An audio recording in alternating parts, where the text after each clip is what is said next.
तो वहीं उत्तर प्रदेश में जहां सबसे ज्यादा सीटें जीत करके समाजवादी पार्टी आगे निकली, तो वहीं पिछले चुनाव में 10 सीटें जीतने वाली बहुजन समाजवादी पार्टी इस बार एक भी सीट नहीं जीत पाई। और जिस पर मायावती की पहली प्रतिक्रिया आज सुर्खियों में रही है। मायावती ने इस हार के लिए मुस्लिम वोटर को जिम्मेदार ठहराया है। अब मायावती के इस बयान पर मुस्लिम नेता हैरान है। आपको रिपोर्ट दिखाते हैं।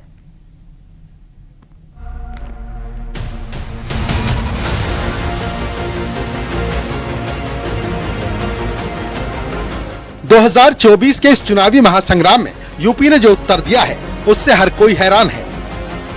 इंडिया गठबंधन ने जहां जबरदस्त प्रदर्शन किया है, देश के सबसे बड़े राज्य में एसपी और कांग्रेस को काफी फायदा हुआ है, लेकिन मायावती की बहुजन समाज पार्टी को यहां सबसे ज्यादा घाटा हुआ है। 2019 के चुनाव में बीएसपी ने जहां 10 सीटों पर जीत हासिल की थी, इन 10 सीटों को तो छोड़िए, बीएसपी का खाता तक नहीं खुला। इस बार उसके खाते में एक भी सीट नहीं आई, यानी कि यूपी में बीएसपी का सूपड़ा साफ हो गया। ऐसे में इस बार यूपी से लोकसभा में बीएसपी का एक भी सांसद नहीं होगा, जिसका ठीकरा मायावती ने अल्पसंख्यकों पर फोड़ा। उन्होंने कहा, मुस्लिम समाज बसपा का अंग रहा है, आगे इनको सोच समझकर मौका देंगे। पिछले कई चुनाव में प्रतिनिधित्व दिया, बावजूद इसके मुस्लिम समाज ने साथ नहीं दिया। अब सोच समझकर पार्टी इन्हें मौका देगी, ताकि भविष्य में इस तरह भयंकर नुकसान न हो। लोकसभा चुनाव में बीएसपी ने सबसे ज्यादा 35 मुस्लिमों को टिकट दिया था, लेकिन उनका ये दांव काम नहीं आया। हम तो ये ऐलान करेंगे कि मायावती जी से कोई मुसलमान टिकट ही ना ले। मायावती जी एहसान नहीं करती हैं, और मायावती जी को जो ये अंजाम हुआ है यही होना चाहिए था। जो लोग राजनीति में टिकट बेचने और खरीदने की रणनीति पर काम करते हैं, जो लोग सांसद और विधायक खरीद फरोख्त के लिए काम करते हैं कि पैसे दो तो हम तुम्हें टिकट दे देंगे, पैसे दो तो तुम्हें तब वोट दे देंगे, ट्रांसफर करा देंगे, ऐसे लोग राजनीति में रहने लायक नहीं हैं। और मायावती जी को मेरा सजेशन है। मायावती की हार के पीछे कई तर्क हैं, कई विश्लेषण हैं, जिसका आकलन खुद पार्टी भी करेगी, और राजनीति के गलियारों में लोग तो आकलन कर ही रहे हैं। अगर 2019 और 2024 के परिणाम को समझें, तो 2019 में एसपी के साथ गठबंधन, लेकिन 2024 में किसी से गठबंधन नहीं। 2019 में बीएसपी 10 सीटों पर जीती, लेकिन इस चुनाव में खाता भी नहीं खुला। 2019 में बीएसपी को मुस्लिम दलित वोट मिले, लेकिन इस चुनाव में मायावती के दलित वोट भी पट गए। साल 2019 के चुनाव में मायावती और अखिलेश साथ थे। कुछ हद तक माया और अखिलेश की जोड़ी असरदार भी दिखी थी। दोनों ने मिलकर 15 सीटों पर जीत दर्ज की थी, लेकिन इस बार मायावती को अकेले लड़ना महंगा पड़ गया। मायावती के लिए ये एक बहुत ही बुरा राजनीतिक समय चल रहा है, क्योंकि पिछले कुछ सालों से जिस तरह से पार्टी का डाउनफॉल शुरू हुआ और उसे वो अपनी सारी कोशिशों के बावजूद भी रोक नहीं पाई। हालांकि पिछले चुनाव में उन्होंने समाजवादी पार्टी के साथ मिलकर कुछ सीटें जीतने में सफलता पाई थी, लेकिन जैसा हमें याद पड़ता है, पिछले साल की शुरुआत में ही उन्होंने कह दिया था कि इस बार वे ये चुनाव अकेले लड़ेंगी। शायद उनको अपने ऊपर कॉन्फिडेंस था, जो कि आज ओवर कॉन्फिडेंस लग रहा है। और दूसरा, उन्होंने अपनी पार्टी के अंदर कोई सेकंड लाइन ऑफ लीडरशिप भी नहीं तैयार की। आकाश आनंद को सामने किया, लेकिन अचानक ही उनको हटा भी लिया गया। इससे उनके समर्थकों में ये संदेश गया कि मायावती अब विश्वसनीय नहीं रह गई हैं नेता के तौर पर, पार्टी प्रमुख के तौर पर, और इसलिए लोगों ने उनसे कोई उम्मीद नहीं की। इससे पहले 2014 के लोकसभा चुनाव में बसपा को यूपी में 0 सीटें मिली थी। 10 साल बाद फिर ये इतिहास ने खुद को दोहराया।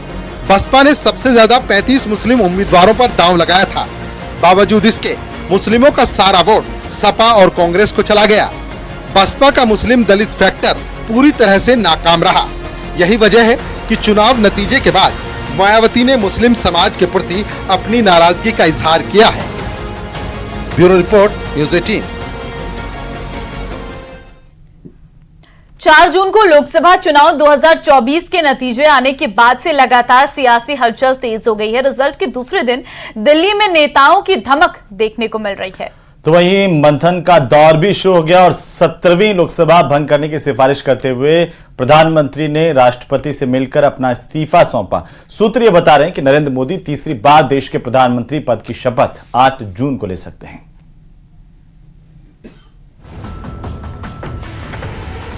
बुधवार को तेजी से बदलते घटनाक्रम के बीच प्रधानमंत्री मोदी ने राष्ट्रपति भवन जाकर प्रेसिडेंट द्रौपदी मुर्मू से मुलाकात की और 17वीं लोकसभा भंग करने की सिफारिश कर अपना इस्तीफा राष्ट्रपति को सौंपा। सूत्र बताते हैं कि प्रधानमंत्री मोदी 8 जून को तीसरी बार देश के प्रधानमंत्री पद की शपथ लेंगे। नई सरकार के गठन तक पीएम मोदी कार्यभार संभालते रहेंगे।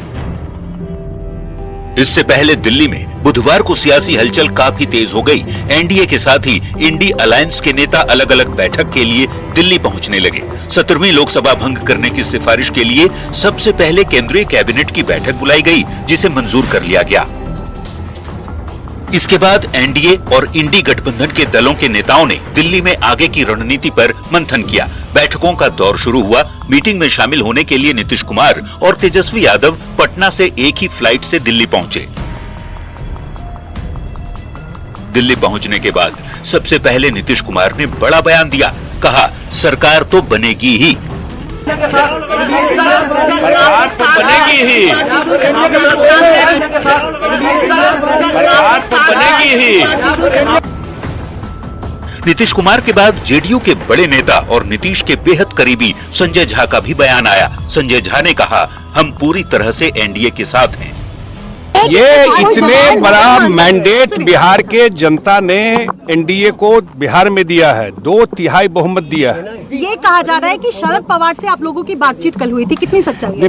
मैं इस पर कोई टिप्पणी नहीं करूंगा। ये सब स्पेकुलेशन मीडिया में चलता रहता है। आज मुख्यमंत्री जी आए हैं और आज एनडीए के मीटिंग में शामिल होंगे।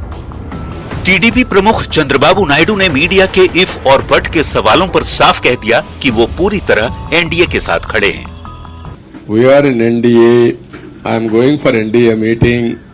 In course of time, anything we'll report to you. और इसी बीच बड़ी खबर, विपक्षी गठबंधन ने सबसे बड़ा ऐलान कर दिया। दिल्ली से इस वक्त की सबसे बड़ी जानकारी सामने आ रही है। सूत्रों के हवाले से ये बड़ी जानकारी, विपक्षी गठबंधन ने सबसे बड़ा ऐलान कर दिया है। बड़ी खबर इस वक्त की।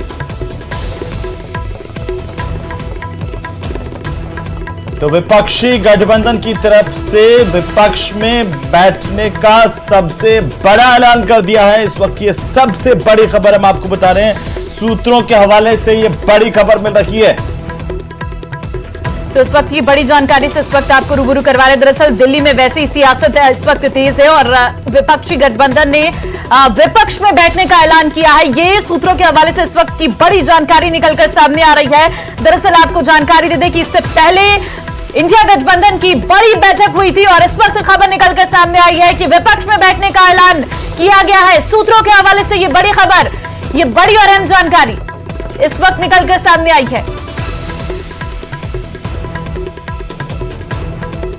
तो विपक्षी गठबंधन ने सबसे बड़ा ऐलान कर दिया। ये सूत्रों के हवाले से खबर मिल रही है। सूत्र ये बता रहे हैं कि विपक्षी गठबंधन ने यह तय किया है कि विपक्ष में बैठा जाएगा। इंडिया गठबंधन का यह सबसे बड़ा ऐलान और इंडिया गठबंधन की बैठक में इस पर चर्चा हुई है। चर्चा के बाद यह तय किया गया कि इंडिया गठबंधन विपक्ष में रहेगा। सरकार बनाने की तरफ कदम नहीं उठाए जाएंगे। ये फिलहाल सूत्रों के हवाले से जानकारी मिल रही है। हालांकि कोई आधिकारिक बयान अभी तक इंडिया गठबंधन का इस पर नहीं आया है।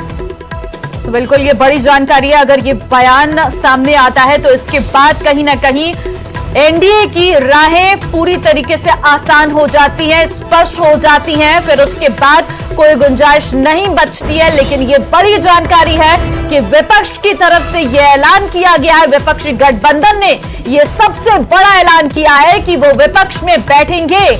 ये बड़ा ऐलान अपने आप में बड़ा ही महत्वपूर्ण है। हालांकि सूत्रों के हवाले से जानकारी इस वक्त की निकलकर सामने आ रही है और ये कई मायनों में महत्वपूर्ण जानकारी है, क्योंकि सूत्रों के हवाले से जो बड़ी खबर है उसमें कहा गया है कि विपक्ष जो इंडिया गठबंधन है वो विपक्ष में बैठेगा। आपको जानकारी दे दें कि इससे पहले सरकार बनाने के लिए वो पूरी तरीके से तैयार था। कल प्रेस कॉन्फ्रेंस में कहा भी गया था कि हम नेताओं से बात करेंगे, अन्य जो दल है उनके साथ बातचीत की जाएगी और उन्हें मनाने की कोशिश की जाएगी। नीतीश कुमार को मनाने की कोशिश की जाएगी कि अगर वो इंडिया गठबंधन में आते हैं तो हम सरकार बनाने का दावा पेश करेंगे।